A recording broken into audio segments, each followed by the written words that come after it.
A gente muda de assunto para falar sobre a eleição do ministro Edson Fachin, que aconteceu nesta quarta-feira. Ele que vai ocupar o cargo de presidente do Supremo Tribunal Federal pelos próximos 2 anos. E o vice-presidente, inclusive, do STF vai ser Alexandre de Moraes, que hoje é o atual presidente da Corte. Ao vivo a gente fala com Igor Damasceno, que tem mais detalhes. Igor, conta pra gente todas as movimentações em relação a essa, que é uma eleição simbólica, inclusive, né? Já tem data para posse? Boa noite a você.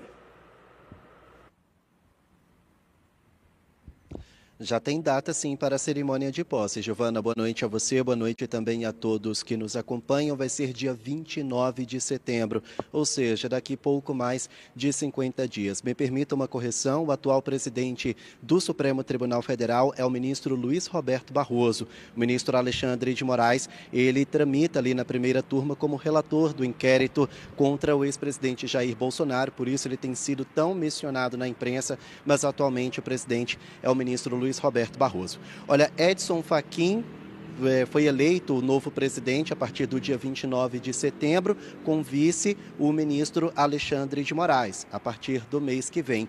E é uma votação simbólica. Vou explicar para vocês qual é o combinado dos 11 ministros do STF. A regra, entre eles, uma regra informal, é o seguinte: aquele ministro mais antigo que ainda não foi presidente da Corte, ele vai ser eleito. Os outros ministros vão votar nele para dar uma oportunidade para que todos os ministros do STF possam ser presidentes da Suprema Corte. Edson Fachin, de todos os ministros que ainda não foram presidentes, era o mais antigo e, por isso, a votação foi nele. O ministro Alexandre de Moraes também recebeu esses votos. Então, a partir do dia 29 de setembro, Edson Fachin, novo presidente do STF, Alexandre de Moraes, vice-presidente. Fachin foi indicado pela ex-presidente Dilma Rousseff no ano de 2015, tem um perfil considerado conciliador e foi relator de processos polêmicos, como, por exemplo, a Operação Lava Jato,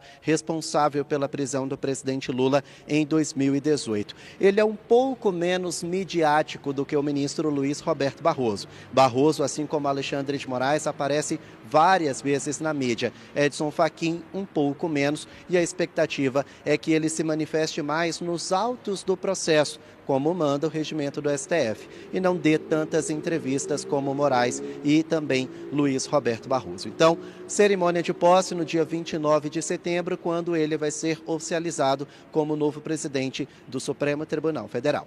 Voltamos ao estúdio. Muito obrigada, Igor Damasceno, pelas suas informações. Ótima noite a você. Quer ficar por dentro